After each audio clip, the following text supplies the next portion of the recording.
පුර පූජනීය අටමස්ථානාධිපති නුවර කලාවියේ ප්‍රධාන සංඝනායක ආචාර්ය අපේ ගුරුදේවෝත්තම නායක හාමුදුරුවෝ ප්‍රධාන කරගත්තු අනුරාධපුර ස්වර්ණමාලී මහා චෛත්‍යාරාමාධිපති උතුරු මධ්‍යම දිසාවේ ප්‍රධාන සංඝනායක ශ්‍රී ලංකා රජරට විශ්වවිද්‍යාලයේ කුලපති මහා විහාර මහපිරිවෙන් කෘත්‍ය අධිකාරී මහා විහාර සංඝ සභාවේ ගරු ලේකකාධිකාරී ගෞරව ශාස්ත්‍රවේදී අපේ ඊතල වැට්නුවේ ඥානතර නායක හඳුරුව ප්‍රධාන කරගත්තු පන්සලේ වැඩ ඉන්න අටමත්තානේ වැඩ ඉන්න ලංකාපුරා වැඩ ඉන්න අපේ මහා සංඝරත්න අවසරයි. අදට යෙදෙන ඉල්පුන් පොහෝ දවස මූලික කරගෙන ශාසන ඉතිහාසයේ සම්බුද්ධ සුවිශේෂී කාරණාව රාශිය මූලික කරගෙන ලංකා ලෝකවාදී බෞද්ධ ජනතාව ඒ දිනේ සිහිපත් කරමින් අද දවස පුරාවටම විශේෂයෙන් අටමත්තානේ ශ්‍රීමාහතුරු මහා සෑය ප්‍රධාන කරගෙන අටමත්තානේ බුද්ධ පූජා පින්කම් කරන අතර තම තමන්ගේ පන්සල් විහාරවල පින්කම් සිදු කරනු ලබනවා. ඒ අතර අද දවසේ ශාසනික වශයෙන් වැදගත් වෙන කාරණා අතර මෛත්‍රී බෝසතාණන් වහන්සේ විවරණ ලැබීම, ප්‍රථම ධර්ම දූත 69 ධර්ම ප්‍රචාරයේ යෙදවීම, තුන්බෑ ජටිලයන්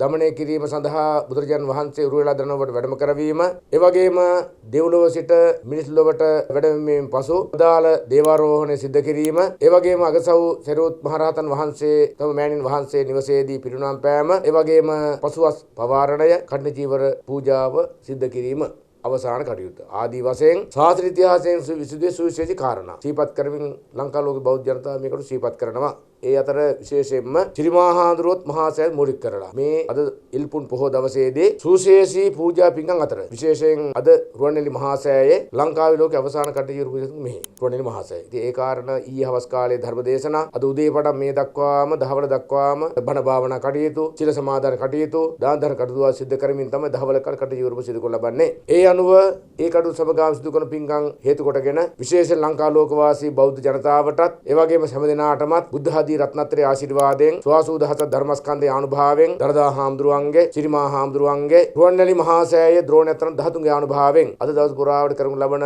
කඨින චීවර පූජා පින්කම් වලට සමගාම කරන පින්වන අනුභවයෙන් හැමදෙනා නිදුක් නිරෝගී භාවයේ සුවපත් භාවයේ චිරජීවී සිද්ධ කාණ දුක නිරෝධ සත වර්ෂයක් ජීවත් වෙන්න අද ඉල්පුන් පොහොද කරන පුද පූජා පින්කම් හැමතෙම යහපත පිණිසම හේතු වාසනා වේවා කියලා ප්‍රාර්ථනා කරගෙන එහෙනම් සාදු කියලා කවුසේ ප්‍රාර්ථනා කරගන්න හැමදෙනාට මහා තූපේ ද්‍රෝණයක් ධාතු බලයෙන් යහපත සාන්තියෙන් ප්‍රාර්ථනා කරනවා.